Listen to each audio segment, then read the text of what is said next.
c'était un privilège, celui des rentiers, des professions libérales, des commencements et des instituteurs. Les paysans et les ouvriers n'en prenaient pas. Certains enfants partaient en colonie de vacances à la campagne principale pour profiter du grand air. De promenade, ils dormaient dans des fermes et participaient aux tâches ménagères et aux travaux agricoles. Ces colonies étaient encadrées par des bénévoles, généralement des médecins, des pasteurs ou des instituteurs.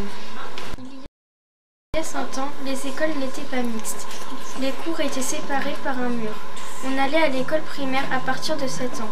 Pendant la journée, les enfants faisaient de l'analyse, de la géographie, de l'histoire et des sciences naturelles.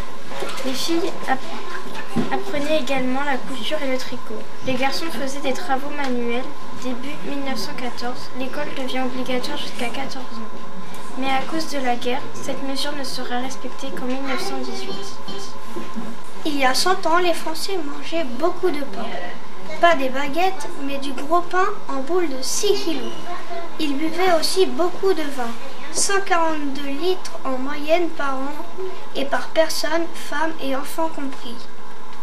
Le pain et le vin constituaient l'essentiel des repas populaires de nombreuses familles, réservant la viande pour la fête locale et Noël. Ce jour-là, une orange, le fruit du paradis, était alors un très beau cadeau.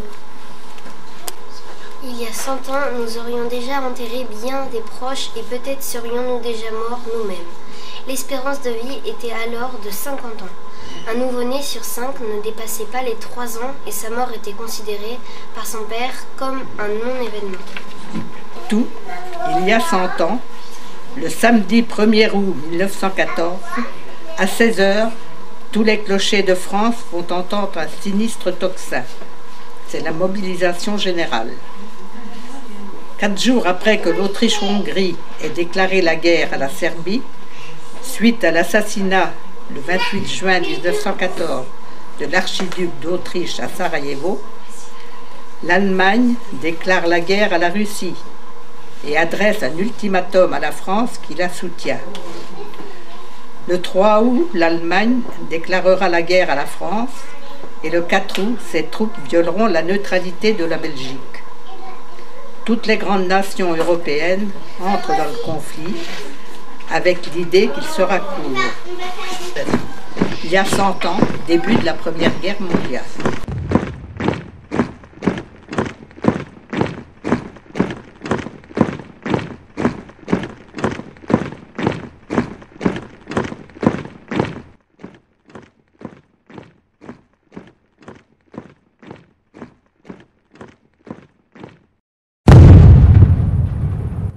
Et à quel âge est-il parti à la guerre? Il est parti à la guerre, il était né en 1889, en 14, j'avais 25 ans. Et il est agriculteur à cette époque dans l'Aisne, le département de l'Aisne, qui est dans l'est de la France, dans le nord-est de la France. Mais pour être mobilisé, quand il a été mobilisé, le 3 août, je ne sais pas quel jour exactement il est revenu, il a fallu qu'il revienne en Sarthe, parce qu'il était mobilisé avec le régiment du 117e régiment d'infanterie, qui était basé au Mans. Donc il fallait qu'il reparte du Mans. La seule chose que je sais, c'est que son régiment a été engagé à la bataille de Virton. Son bataillon n'a pas été directement dans la bataille parce qu'il a toujours été en réserve. Il était resté en réserve et sa compagnie, en battant en retraite, s'est égarée. Et ils ont erré pendant 8 ou 10 jours à l'arrière des troupes allemandes. Et finalement, quand ils ont été faits prisonniers, il restait, je crois, entre 12 ou 15 avec leur capitaine. Les autres, c'était... à chaque fois qu'ils avaient eu des accrochages, les autres s'étaient égarés, et la compagnie s'était disloquée. Et de là, il a été emmené en Allemagne, mais dans quelles conditions exactement, ça, j'ai jamais entendu parler. Et il était à Ingolstadt, au fort d'Ingolstadt.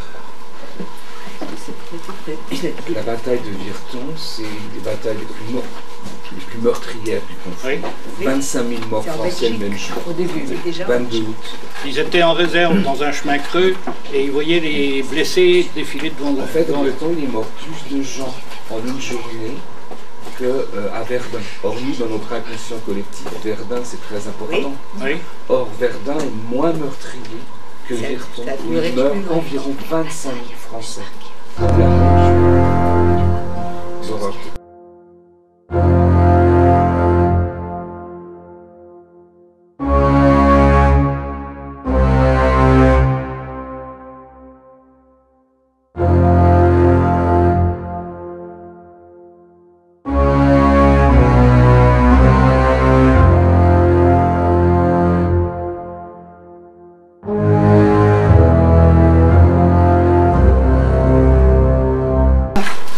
Qui était votre grand-père et à quel âge est-il parti à la guerre?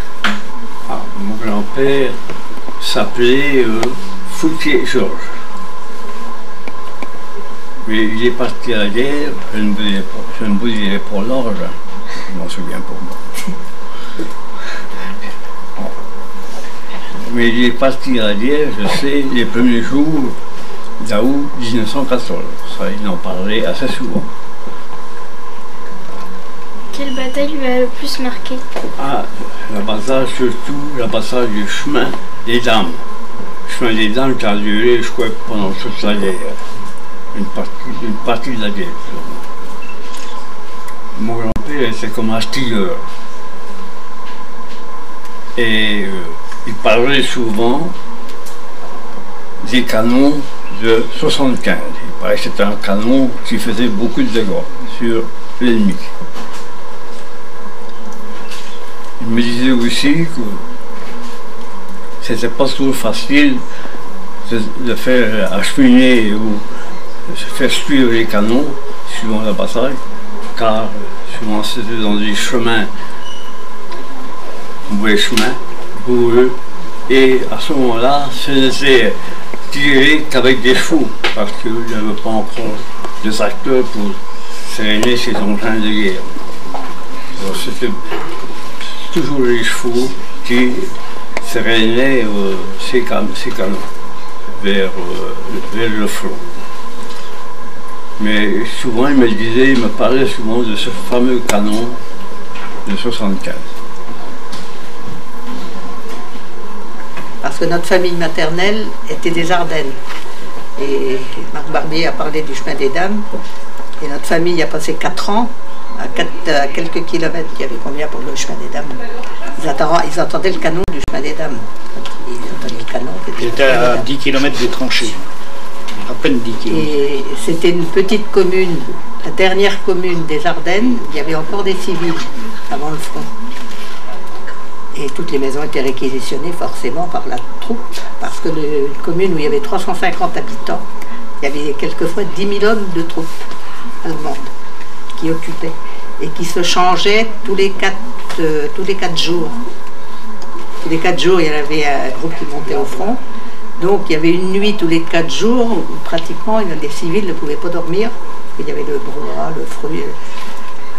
Ceux qui partaient le soir à 10 h, il y avait des hommes de troupe qui restaient quand même sur place, plus âgés quoi sûrement, et qui faisaient le nettoyage des locaux pour ceux qui revenaient au bout de 4 jours. Et donc de la paille, ils remettaient parce que la maison, ils avaient mis de la paille dans tous nos grands-parents, avait une maison qui avait 8 pièces, ou quelque chose comme ça, et on leur en a laissé 2.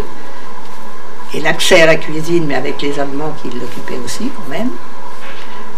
Donc tout le rez-de-chaussée était occupé par les hommes de troupe. Donc, il y avait de la paille dans toute la maison et qui était changée tous les 4 jours pratiquement. Si bien qu'ils ont été 4 ans, ils ne vivaient pas comme les Sartois, c'est sûr. Et prisonniers civils sur place, mais prisonniers civils avec appel 3 fois par jour. qu'ils étaient à la pelle et après ça, ils partaient aux travaux dans les champs, faire le nettoyage des routes, mettre des pierres dans les trous. C'était un pays où il n'y avait pas de pierres en sous-sol, donc à circuler, il fallait souvent boucher les trous, l'hiver surtout. Donc c'était les prisonniers civils sur place qui faisaient tout ça.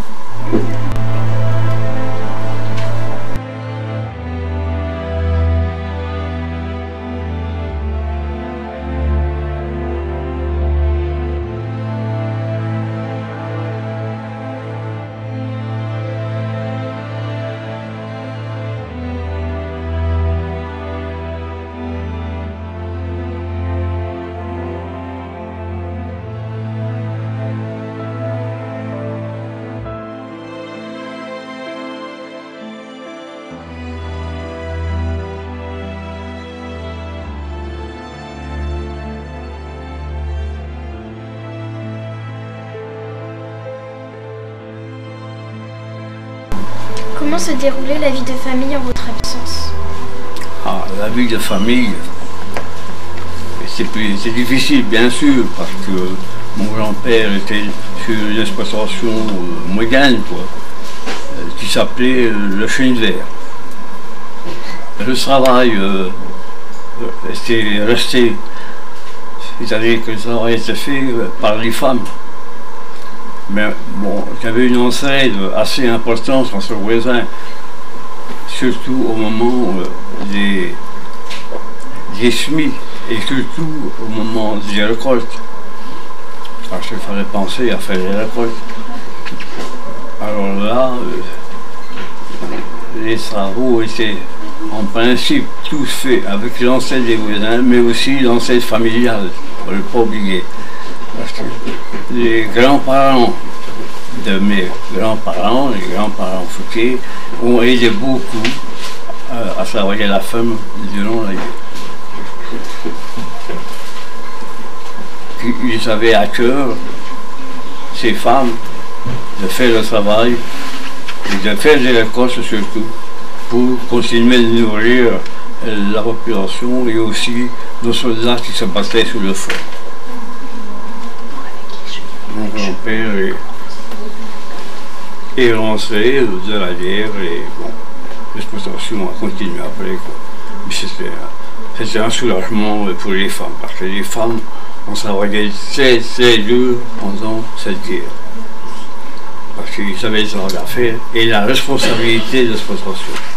Et tout, avec les bêtes et les enfants aussi, qu'il fallait suivre et envoyer à l'école. Comment faisiez-vous pour les récoltes? Pour les récoltes, de chevaux. Les récoltes de blé, par exemple, c'était l'ancêtre entre voisins. Surtout l'ancêtre entre voisins, quoi. Et les bassages se faisaient aussi, habituellement, toujours avec l'ancêtre de tous les voisins. Mais les femmes participaient au passage. Les femmes ont travaillé sérieux pendant cette guerre. Quelque chose, il y a eu des choses qui ne faisaient pas la guerre, mais enfin, il en restait quand même suffisant pour faire le travail. Dans notre région, dans la région de l'Est, on ne parlerait pas, c'est autre chose. Mais chez nous, c'est les chevaux qui ont toujours resté à faire le travail. Je ne me souviens pas qu'il y ait eu des assaillages de bœuf. C'est possible qu'il y en a eu, mais je ne m'en souviens pas. 160 000 chevaux à vendre, hein, c'est pour dire, bon, il y avait bien sûr la cavalerie, mais aussi certainement beaucoup de chevaux pour traîner la roulante, les canons, et tout, parce qu'à travers champs, ça ne devait pas être facile avec les automobiles. Hein. Et la preuve, c'est que mon grand-père, moi, pendant 4 ans, il a fait du foin. Il était en Haute-Saône, il n'en est jamais sorti, il a été mobilisé, il avait déjà 4 enfants. Mais il faut savoir aussi qu'il y a des gens avec 6 enfants qui sont partis, mobilisés. Alors, on a du mal à imaginer aujourd'hui de pareilles choses quand même. Où a combattu votre grand-père? Alors, mon grand-père n'a pas combattu, comme je viens de le dire, il a passé tout son temps à l'arrière. Il se définit lui-même comme combattant de l'arrière. C'est-à-dire qu'il a fait du foin. Hein. L'été, il fauchait l'herbe, il faisait du foin, Et l'hiver, il allait réquisitionner du foin dans les greniers des paysans du coin pour alimenter les chevaux qui participaient, eux, à la guerre, au déplacement des engins qu'il y avait à l'époque. Voilà, il n'y a pas de fait marquant. Tu vois, j'ai toute sa correspondance, tout ce qu'il a pu envoyer à ma grand-mère. Mais en plus, il faut savoir que les cartes postales passaient à la censure. Ils ne pouvaient pas écrire ce qui se passait réellement sur le terrain. Ce n'est qu'au cours de permission, quelquefois, d'une dizaine de jours, qu'ils pouvaient parler à la famille. Et en plus, il les protégeait, la famille. Il ne fallait pas épouvanter la femme et les enfants. Alors en fait, il ne disait pas grand-chose. Et même après la guerre, tu sais, mon grand-père et le père Cissé, ils ne racontaient pas grand-chose. Entre eux, si, les horreurs de la guerre, mais pas devant les petits-enfants et tout ça, parce que c'était trop atroce. Vous avez un exemple de lettre de votre grand-père? Oui, bien sûr, je vais t'en lire deux. Celle-ci, elle parle de Champagné. Champagné, c'est pas Champagné ici. C'est Champagné en Haute-Saône, le 28 décembre 1916. Voilà. 2 mots pour t'envoyer mes meilleurs vœux de bonne année. Ton cher mari qui t'embrasse de tout cœur, ainsi que tous mes petits gars que tu embrasseras pour moi. À bientôt des jours meilleurs, car je crois bien que c'est en cette année nouvelle que notre souhait de retour s'accomplira. Bon, il faudra encore attendre 2 ans. Alors, une autre. Alors là, c'est la grand-mère qui répond à mon grand-père. Saint-Corneille, 29 décembre 1916. Alors là, non, c'est le fils aîné qui écrit. Mon oncle, Gustave. Cher papa, voici la fin de l'année qui approche.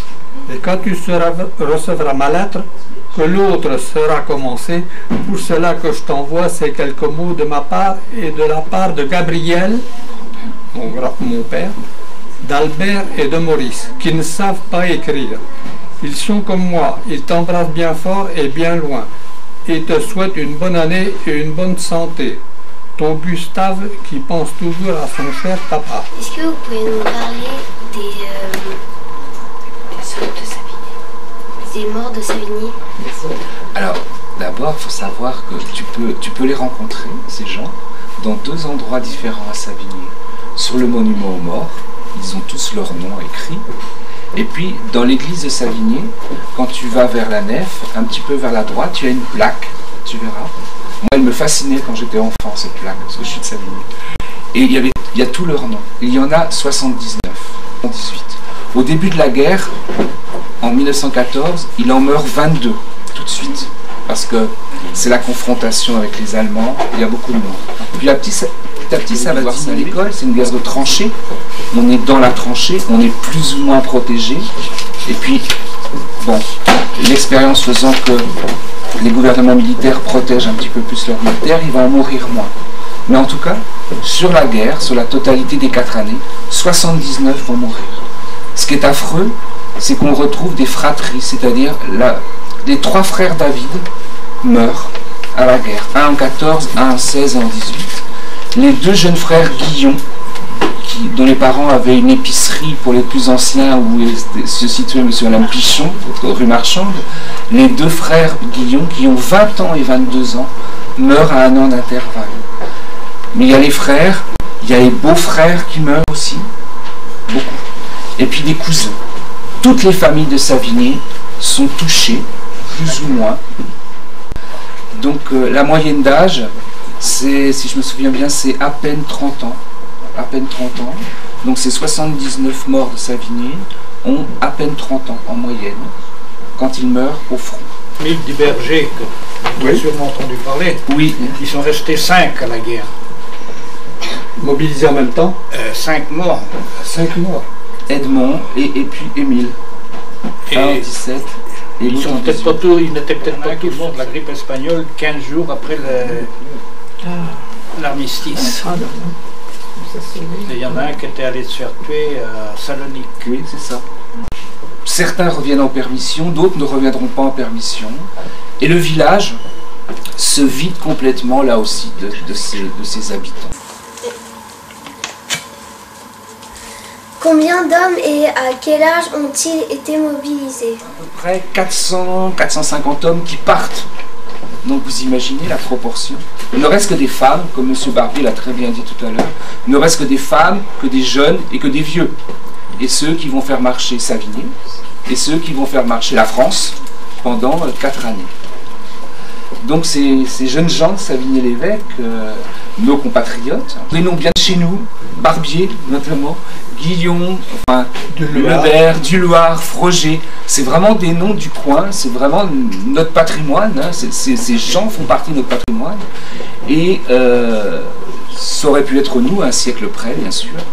Mais il faut savoir que ce petit village de Savigny, qui a 2000 habitants à l'époque, un petit peu plus, hein, un peu plus de 2000 habitants, les anciens s'en souviennent plus, évidemment. Moi, petit garçon, je m'en souviens aussi. Il y avait, au 11 novembre, une cérémonie au monument aux morts, et il y avait les survivants. Il y avait les survivants de la guerre. Alors, je me souviens, un monsieur avait un bras coupé. Je me souviens qu'un monsieur avait monsieur Duloir, je crois, avait un... Duloir de la pièce ferrée avec un bras de moins. Il s'est marié avec un bras de moins. Paul Constant, qui tenait l'hôtel du Réveil, marié avec une jambe de moins. Ils se sont mariés en 18. Hein. Et bon, évidemment, avec amputé, mais ils s'étaient réformés, quoi. Ils sont venus se marier amputés. La guerre ne s'est pas arrêtée en fait le 11 novembre 1918. Elle a continué très longtemps, jusqu'à ce que le dernier, Poilu, soit mort il y a 2-3 ans, je crois. Mais une guerre, ça va bien au-delà de l'armistice. Si après, c'est les familles qui doivent faire leur deuil, ou qui doivent effectivement travailler sans jambes, ou avec un bras en moins. Quels sont les changements apportés par la guerre? Disons que cette guerre a permis aussi, malheureusement, un progrès scientifique, c'est terrible à dire. C'est là que l'aviation est véritablement née, l'aviation militaire. C'est là qu'effectivement toutes ces cochonneries de gaz ont été mises au point. C'est là où on a perfectionné, on peut dire très brillamment, la mitrailleuse. Enfin, la nécessité a entraîné effectivement des progrès, je ne sais pas si on peut appeler ça des progrès, mais en tout cas un progrès technique, parce qu'il fallait arrêter la guerre au plus vite, bien sûr. Ça échappait complètement aux militaires. Il fallait en tuer le plus possible en un minimum de temps pour gagner 3 mètres carrés. Malheureusement, c'était ça. C'est très cynique, mais c'était ça. Toutes les guerres, parce que la chirurgie, c'est tout de même bien les chirurgiens, c'était de leur apprentissage. Alors, on sait que la chirurgie esthétique a décollé vraiment au moment de la guerre, bien avant la guerre, gueule cassée. Et la psychiatrie aussi, parce qu'on oublie trop souvent que beaucoup de soldats sont revenus chez eux psychiatriquement cassés à jamais. Oui. Certains sont devenus muets, d'autres ont présenté des troubles psychiques très très importants, jusqu'à l'aliénation, jusqu'à la folie. Et ça a été un des dégâts considérables.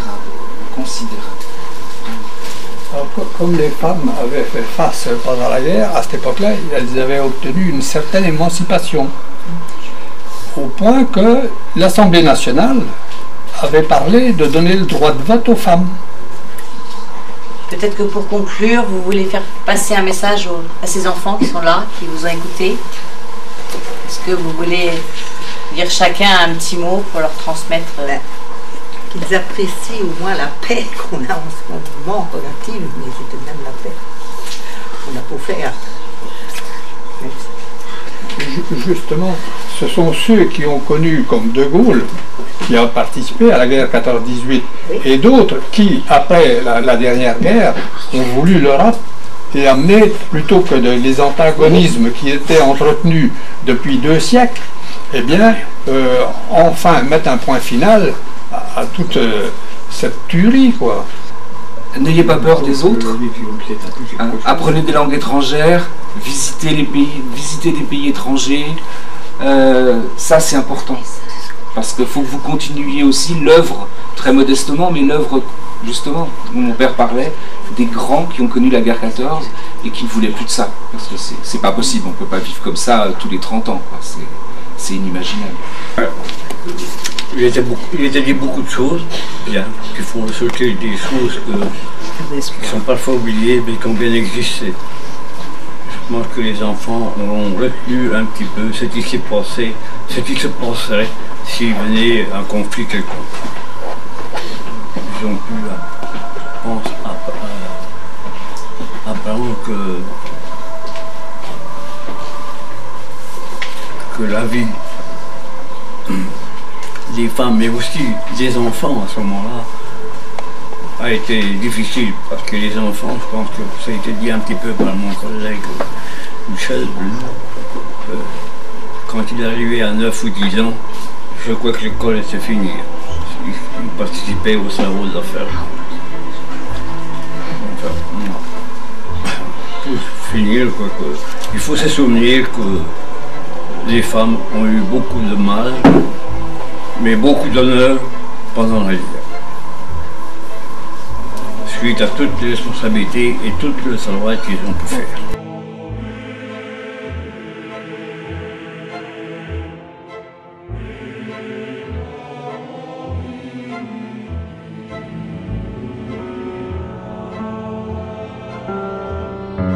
À l'heure où la nuit passe au milieu des tranchées, ma très chère Augustine, je t'écris sans tarder. Le froid piqué me glace et j'ai peur de tomber. Je ne pense qu'à toi, mais je suis un soldat, la la la la la la la la la la la la. Mais surtout ne t'en fais pas, je serai bientôt là, la la la la la la, et tu seras fier de moi. À l'heure où la guerre chasse des garçons par milliers, si loin de la maison et la fleur au canon, ces autres que l'on tue sont les mêmes que moi. Mais je ne pleure pas, car je suis un soldat, la la la la la la la la la la. Mais surtout ne t'en fais pas, je serai bientôt là, la la la la la la, et tu seras fier de moi.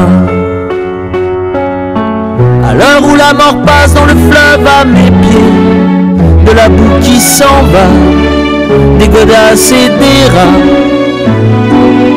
je revois tes yeux clairs, j'essaie d'imaginer l'hiver auprès de toi. Mais je suis un soldat, la la la la la la la la la la la. Je ne sens plus mes bras, tout tourne autour de moi, la la la la la la. Mon Dieu, sors-moi de là.